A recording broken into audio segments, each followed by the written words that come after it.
Good morning my dear student. मैं Nitish sir आप लोगों के लिए फिजिक्स का अगला वीडियो लेके आया हूं। आज हम बात करते हैं वैद्युत द्विध्रुव के कारण निरक्षीय व अक्षीय स्थिति में वैद्युत क्षेत्र की तीव्रता।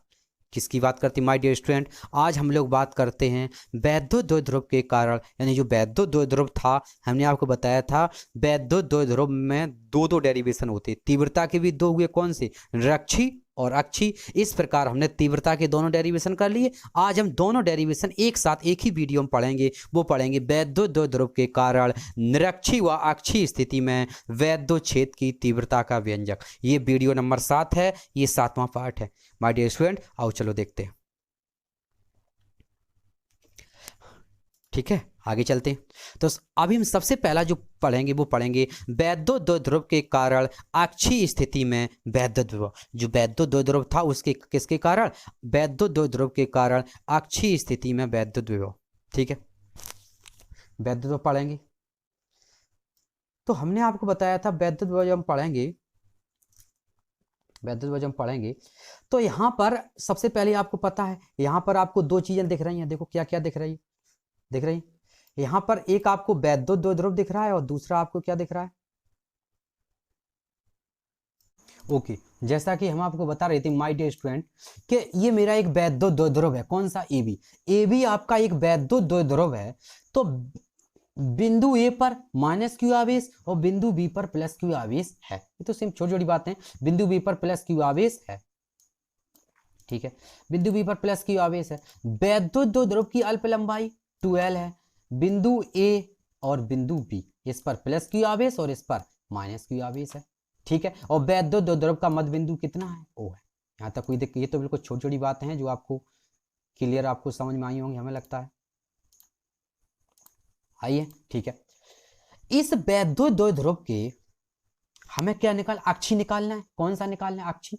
तो आपको याद होगा माय डियर स्टूडेंट, हमने बताया था अक्षीय मतलब क्षैतिज निकालना है। इधर इस वैद्युत द्विध्रुव के ऊपर तो नहीं निकालना, अक्षीय निकालना है मतलब इधर इस साइड। ठीक है, इस क्षैतिज दिशा में हमें एक बिंदु लेना है। तो हमने माना एक वैद्युत द्विध्रुव जो था उससे एक P बिंदु मान लिया। क्या मान लिया? P बिंदु। जहां पर P कितनी दूरी पर मान लिया? हमने मान लिया ये जो P बिंदु है माय डियर स्टूडेंट, ये P बिंदु वैद्युत द्विध्रुव के मध्य बिंदु O से कितनी दूरी पर दिख रहा है आपको? स्मॉल r दूरी पर स्थित है। दिख रहा? ध्यान से देखो, सही है।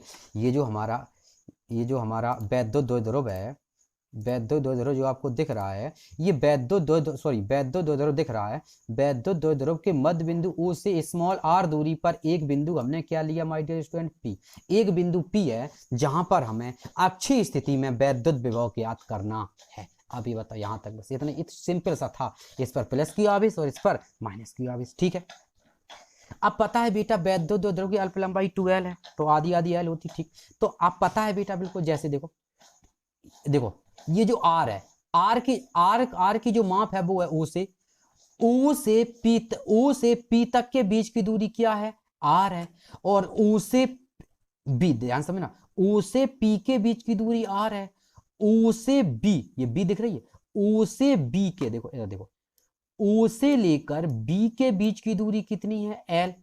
देखो टोटल 2L है, तो यहां से O से लेके B के बीच की दूरी L होगी। हमें निकालना है B और P के बीच की दूरी, तो हमने क्या किया? R minus L। तो हमारा क्या बन गया बेटा? R माइनस L, यानी B और P के बीच की दूरी हमारी हो गई R माइनस L। आगे हमने क्या किया? O से लेके P के बीच की दूरी R है और A से और L के बीच की दूरी कितनी है? A से और O के बीच की दूरी L है। यहां से यहां तक R या यहां से L, दोनों को जोड़ दिया, हमारी हो गई R प्लस L। कितनी हो गई? R plus L। ये हमें लगता है संभवतः क्लियर समझ में आया। तो यहां से माय डियर स्टूडेंट, यहां से मेरी हो गई R प्लस L। तो हमारा जो P बिंदु है जहां पर हमें अक्षीय स्थिति में वैद्युत द्विध्रुव ज्ञात करना है। क्या ज्ञात करना है?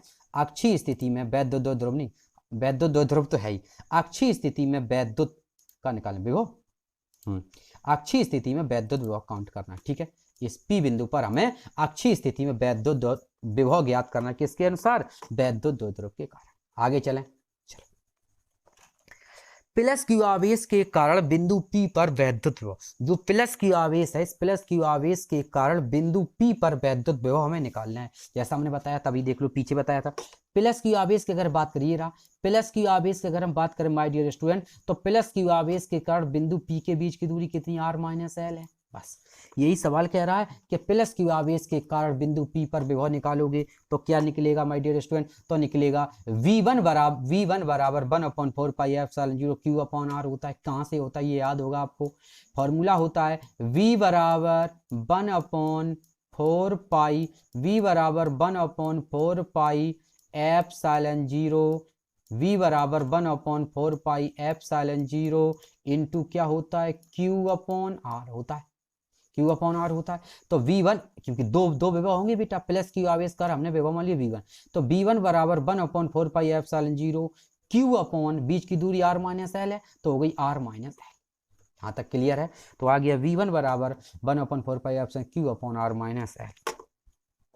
इसी प्रकार माइनस क्यू आवेश का बिंदु P पर वैद्युत विभव, हमने आपको बताया था माय डियर स्टूडेंट कि जो आवेश होता है, आवेश का मान पॉजिटिव हो या नेगेटिव हो, तीव्रता पर कोई इफेक्ट नहीं पड़ता, लेकिन विभव पर इफेक्ट पड़ता है। प्लस क्यू के कारण प्लस विभव, माइनस क्यू के कारण माइनस विभव, याद रखना।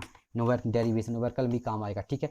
तो प्लस क्यू के कारण प्लस विभव आया, लेकिन माइनस क्यू आवेश के कारण जो विभव आएगा वो आएगा V2 बराबर -1/4 pi epsilon 0 Q upon R plus L. क्या बनेगा V2 बराबर -1/4 pi epsilon 0 Q upon R plus L.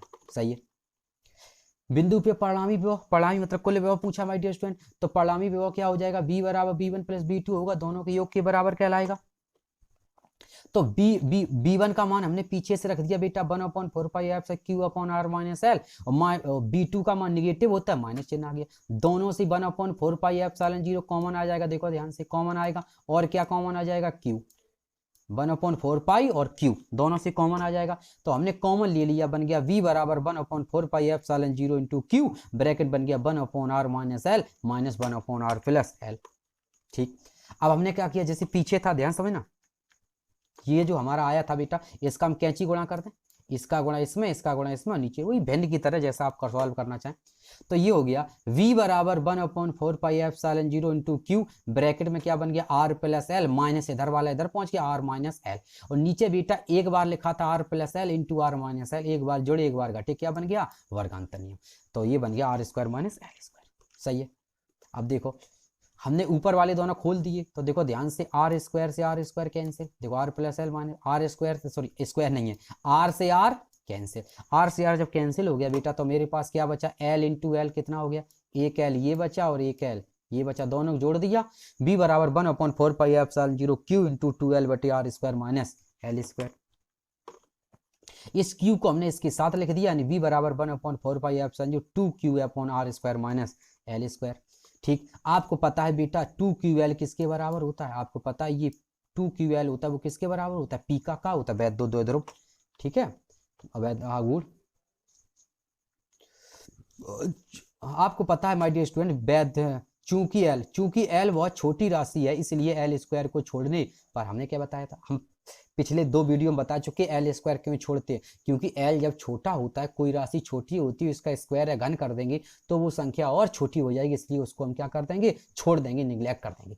क्योंकि L बहुत छोटी राशि है इसलिए L स्क्वायर को छोड़ने पर। ठीक है, अभी हाल हमने आपको बताया था माय डियर स्टूडेंट, P बराबर क्या होता है 2QL, इस 2QL की जगह हमने क्या लगा दिया P, और इसकी जगह हमने P लगा दिया, B बराबर 1/4 pi epsilon 0 P upon R square. यही हमारा होता है किसका, यही हमारा डेरिवेशन होता है वैद्युत द्विध्रुव के कारण अक्षीय स्थिति में वैद्युत विभव। छोटा डेरिवेशन समझ में आया, यानी V बराबर 1/4 pi epsilon 0 P upon R square. इस चित्र के जो बारे में हमने बताते हैं बेटा, उसके बारे में 2-3 लाइनें आराम से अपने हिसाब से लिख लिया करो माय डियर स्टूडेंट, और उसके हम PDF आपको दे देते हैं, जिससे आप लोग थोड़ा सुधार करके लिख लिया करें। ठीक है, अपनी भाषा में लिखा करें, नहीं तो लर्न करने में बहुत दिक्कत। ठीक है, अभी हम अक्षीय स्थिति की बात करते हैं, अब हम बात कर रहे हैं माय डियर स्टूडेंट वैद्युत द्विध्रुव के कारण निरक्षीय स्थिति में वैद्युत विभव। किसकी बात करें, निरक्षीय। हमने बताया अक्षीय मतलब वर्टिकल, अक्षीय मतलब क्षैतिज, अक्षीय मतलब क्षैतिज और निरक्षीय मतलब ऊर्ध्वाधर। ठीक है, तो ये आपका एक वैद्युत द्विध्रुव है, दिख रहा, AB एक आपका वैद्युत द्विध्रुव है, AB वैद्युत द्विध्रुव है, जिसके याद होगा जिसकी कुल लंबाई कितनी है 2L है, अल्प लंबाई 2l है, वैद्युत द्विध्रुव का मध्य बिंदु O है, बिंदु A पर -q आवेश, बिंदु B पर +q आवेश है, और इसके मध्य बिंदु O से कितनी दूरी पर, r दूरी, याद होगा। इसके वैद्युत द्विध्रुव के मध्य बिंदु O से कहाँ पर, मध्य बिंदु O से स्मॉल r दूरी पर एक बिंदु P है, जहां पर निरक्षीय स्थिति में हमें वैद्युत विभव ज्ञात करना है। ओके, कोई दिक्कत नहीं, ठीक। अब हम क्या करेंगे, -q जो है, ये देखो समकोण, तो इसको हम बता चुके, ठीक है, दोबारा रिपीट नहीं करेंगे, ठीक है। पिछले वीडियो हमने इसको, इस त्रिभुज को निकाल के बताया था। देखो O और L के बीच, सॉरी, O और A के बीच की दूरी कितनी, L होगी, ध्यान समझना। O और A के बीच की दूरी L होगी, और O और P के बीच की दूरी R है। ये हमारा समकोण त्रिभुज है, तो हमारा कर्ण क्या होगा, √r² + l²। देखो बन गया। जिस प्रकार ये बन गया, उसी प्रकार आपका ये भी आपकी L होगी, क्या होगी, L होगी, और ये भी आपकी L होगी, ये भी आपका बन गया, ठीक है। तो ये बन चुके, हम आपको बता चुके। बस इतना याद रखना, R1 P जो है B से दूरी ये, और A से दूरी ये, ठीक है। ये वैद्युत द्विध्रुव है, निरक्षीय स्थिति। कोई दिक्कत यहां तक ही बताओ, कोई दिक्कत तो नहीं, ठीक है। ये तीर तो ऐसे ही 100 पीस में है, ठीक है, इनका कोई महत्व नहीं है। ये तीर जो लगे हैं, ये आपको सिर्फ ऐसे लगा दिए हमने,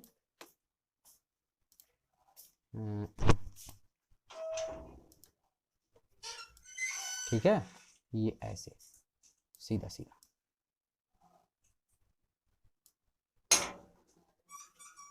ठीक है, ओके। हम क्या करेंगे, आगे चलते हैं।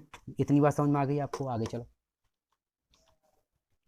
+q आवेश कर बिंदु P पर वैद्युत विभव, जैसे हमने बताया था बेटा, बिंदु B पर वैद्युत विभव निकालें, क्या निकलेगा, V1 = 1/4π Q/r होता है, इसका स्क्वायर नहीं होता, Q/r होता है, तो r का मतलब हो गया √r² + l², ठीक।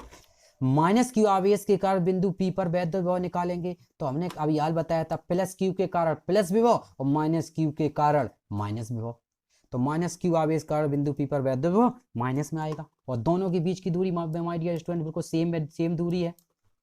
आगे चलते, बिंदु P पर परिणामी विभव क्या होता है, दोनों जोड़ दो, तो B = V1 + V2, V = V1 + V2 हमने क्या किया माय डियर स्टूडेंट, V = 1/, दोनों के मान धर दिए। जब मान धर दिए तो आपको दिख रहा होगा दोनों वैल्यू आपस में कैसी दिख रही हैं, सेम दिख रही है, देखो ध्यान से। तो ये इससे कैंसिल, ये दोनों कैंसिल हो जाएंगे, देखो ध्यान से, कट जाएंगे, क्योंकि ये प्लस के ये माइनस के दोनों कैंसिल। जब ये दोनों कैंसिल हो जाएंगे तो हमारा क्या बचेगा, V = 0। बस ये बिल्कुल छोटा सा डेरिवेशन है, बस इस डेरिवेशन को दिमाग में रखना। ये किसका, निरक्षीय, यानी हम ये कह सकते हैं निरक्षीय स्थिति में वैद्युत द्विध्रुव के कारण निरक्षीय स्थिति में वैद्युत विभव का मान 0 होता है। और यहाँ से असंभवतः आपका चैप्टर खत्म हो चुका है।